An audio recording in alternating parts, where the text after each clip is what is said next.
श्रद्धेय प्रधानमंत्री जी से आदर सहित विनती है उद्बोधन के लिए। नमस्कार।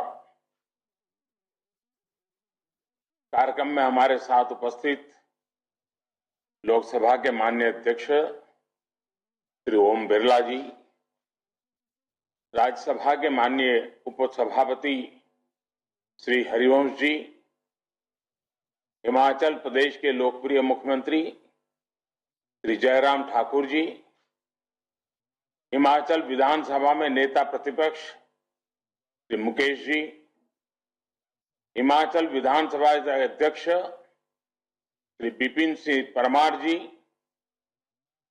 देश के विभिन्न सदनों के पीठासीन सभी सम्माननीय अधिकारीगण, श्री मुकेश जी, हिमाचल विधानसभा अध्यक्ष श्री विपिन सिंह परमार जी, देश के विभिन्न सदनों के पीठासीन सभी सम्माननीय अधिकारीगण और उपस्थित देवियों और सज्जनों, प्रिसाइडिंग ऑफिसर्स की ये महत्वपूर्ण कॉन्फ्रेंस हर साल कुछ नए विमर्शों और नए संकल्पों के साथ होती है। हर साल इस मंथन से कुछ न कुछ अमृत निकलता है जो हमारे देश को, देश की संसदीय व्यवस्था को गति देता है, नई ऊर्जा देता है, नए संकल्पों के लिए प्रेरित करता है।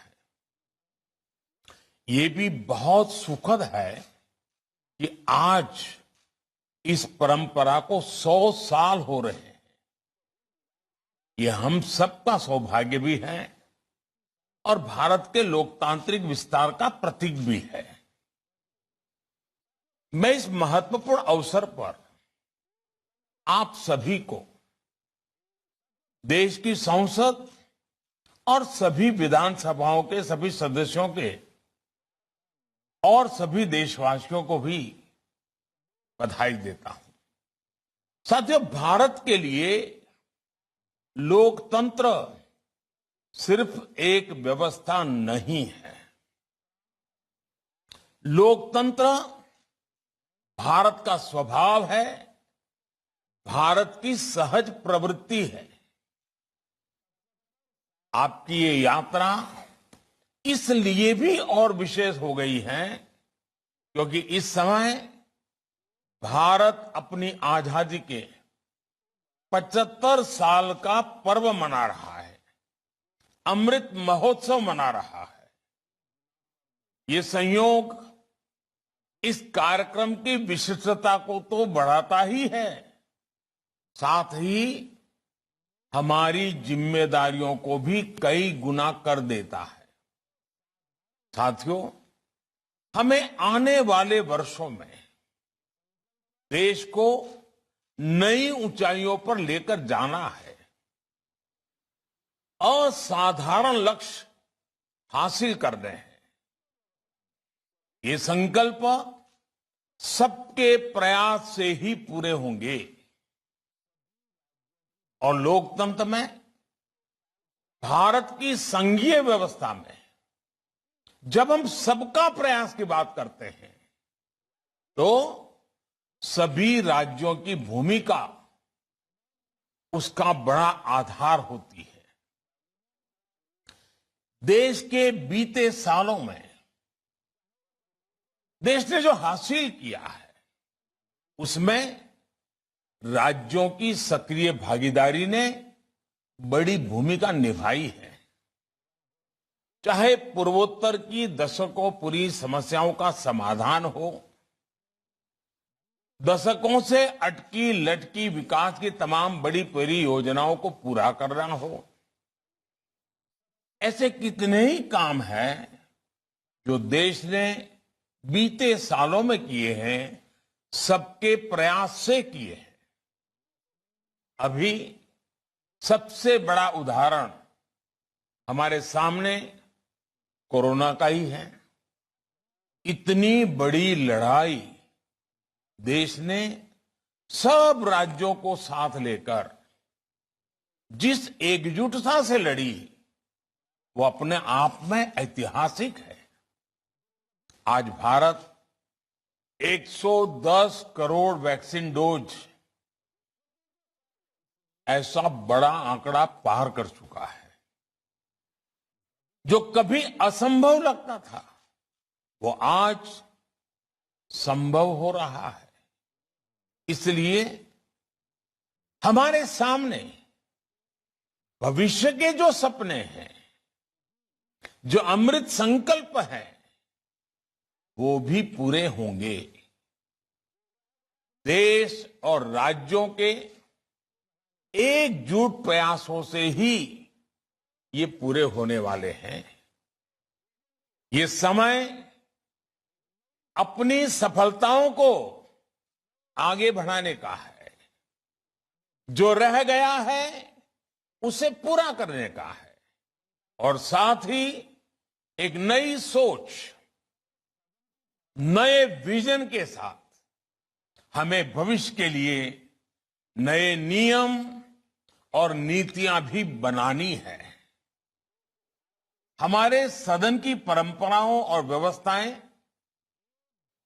स्वभाव से भारतीय हो।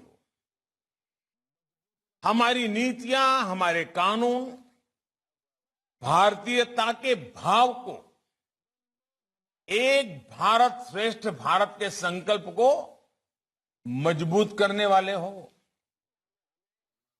और सबसे महत्वपूर्ण, सदन में हमारा खुद का भी आचार व्यवहार भारतीय मूल्यों के हिसाब से हो। ये हम सबकी जिम्मेदारी है। इस दिशा में हमें अभी भी बहुत कुछ करने के अवसर है। साथियों, हमारा देश विविधताओं से भरा है। अपनी हजारों वर्ष की विकास यात्रा में हम इस बात को अंगीकृत कर चुके हैं कि विविधता के बीच भी एकता की भव्य, एकता की दिव्य अखंड धारा बहती है। एकता की यही अखंड धारा हमारी विविधता को संजोती है, उसका संरक्षण भी करती है। आज के बदलते हुए इस समय में हमारे सदनों की विशेष जिम्मेदारी है कि देश की एकता और देश की अखंडता के संबंध में अगर एक भी भिन्न स्वर उठता है तो उससे सतर्क रहना है। विविधता को विरासत के रूप में गौरव मिलता रहे। हम अपनी विविधता का उत्सव मनाते रहें। हमारे सदनों से ये संदेश भी निरंतर जाते रहना चाहिए। साथियों, अक्सर राजनेताओं के बारे में, जनप्रतिनिधियों के बारे में कुछ लोग ये छवि बना लेते हैं कि ये नेता है तो 24 घंटे राजनीतिक उठापटक में ही जुटे होंगे, किसी जोड़ तोड़ खींचतान में जुटे होंगे। लेकिन आप गौर करें तो हर राजनीतिक दल में ऐसे जनप्रतिनिधि होते हैं जो राजनीति से परे अपना समय, अपना जीवन समाज की सेवा में, समाज के लोगों के उत्थान में खपा देते हैं। उनके ये सेवा कार्य राजनीति में लोगों की आस्था को, विश्वास को मजबूत बनाए रखते हैं। ऐसे जनप्रतिनिधियों को समर्पित मेरा एक सुझाव है। हम अपने सदनों में बहुत सी विविधताएं करते हैं, जैसे प्राइवेट बिल लाते हैं उसके लिए समय निकालते हैं, कुछ सदनों में 0 ओवर के लिए समय निकालते हैं। क्या साल में 3-4 दिन, किसी सदन में 1 दिन, किसी समय 2 दिन ऐसे रखे जा सकते हैं कि जिसमें समाज के लिए कुछ विशेष कर रहे हमारे जो जनप्रतिनिधि है उनके अनुभव हम सुने, वो अपने अनुभव बताएं, अपने समाज जीवन के इस पक्ष के बारे में भी देश को जानकारी दे। आप देखिएगा, इससे दूसरे जनप्रतिनिधियों के साथ ही समाज के अन्य लोगों को भी कितना कुछ सीखने को मिलेगा। राजनीतिक क्षेत्र के नेताओं का एक जो रचनात्मक योगदान भी होता है वह भी उजागर होगा, और जो रचनात्मक कामों में लगे हुए लोग हैं उनको भी राजनीति से दूरी बनाए रखने की जो प्रवृत्ति बढ़ती जा रही है, उसके बजाय ऐसी सोच, ऐसी सेवा करने वाले लोग राजनीति से जुड़ते जाएंगे तो राजनीति भी अपने आप में समृद्ध होगी। और मैं मानता हूं कि एक छोटी सी कमेटी बना दी जाए जो ऐसे अनुभवों के संबंध में स्क्रीनिंग कर लें, वेरीफाई कर लें, और फिर कमेटी तय करे कि भाई इतने लोगों का कथन होना चाहिए। तो आप देखिए, क्वालिटेटिवली बहुत चेंज आएगा। और मैं जानता हूं कि पीठाधीश जो हैं वे इन बातों को बहुत अच्छी तरह जानते हैं कि कैसे अच्छी से अच्छी चीजें खोज करके ले आना। लेकिन मैं मानता हूं कि इस तरह के आयोजन से बाकी सदस्यों को राजनीति से भी ज्यादा, राजनीति से भी कुछ अलग, कुछ न कुछ करने की प्रेरणा मिलेगी, और साथ ही देश को भी इस तरह के प्रयासों के बारे में जानने का अवसर मिलेगा। साथियों, हम क्वालिटी डिबेट को बढ़ावा देने के लिए कुछ भी, और आवश्यकता है, हम लगातार कुछ न कुछ इनोवेटिव कर सकते हैं। डिबेट में वैल्यू एडिशन कैसे हो,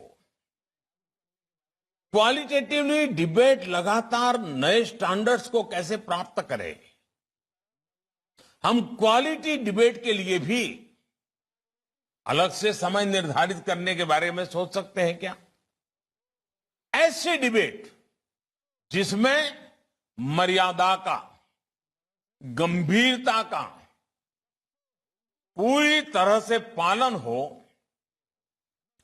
कोई राजनीतिक छीटाकशी ना हो, एक तरह से वो सदन का सबसे हेल्दी समय हो, हेल्दी डे हो।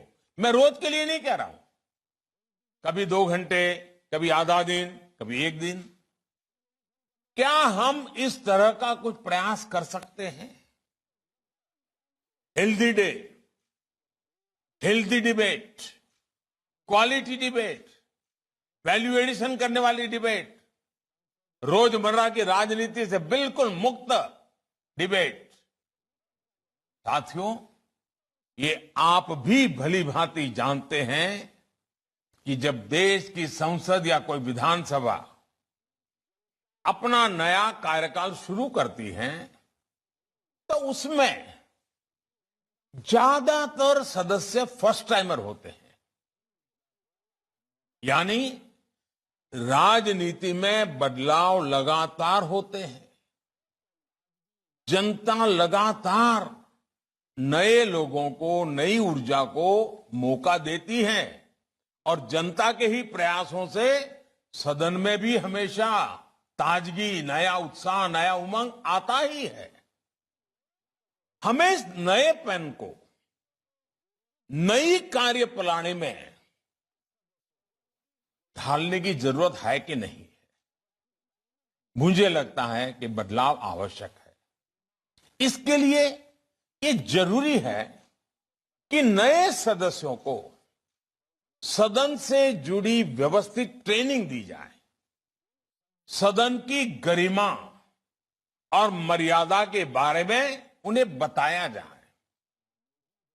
हमें अक्रॉस द पार्टी सतत संवाद बनाने पर बल देना होगा। राजनीति के नए मापदंड भी बनाने ही होंगे। इसमें आप सभी प्रिसाइडिंग ऑफिसर्स की भूमिका भी बहुत अहम है। साथियों, हमारे सामने एक बहुत बड़ी प्राथमिकता सदन की प्रोडक्टिविटी को बढ़ाने की भी है। इसके लिए जितना जरूरी सदन का डिसिप्लिन है, उतना ही आवश्यक तय नियमों के प्रति कमिटमेंट भी है। हमारे कानूनों में व्यापकता तभी आएगी जब उनका जनता के हितों में सीधा जुड़ाव होगा, और इसके लिए सदन में सार्थक चर्चा परिचर्चा बहुत जरूरी है। खास तौर पर सदन में युवा सदस्यों को, आकांक्षी क्षेत्रों से आने वाले जनप्रतिनिधियों को, महिलाओं को ज्यादा से ज्यादा मौका मिलना चाहिए।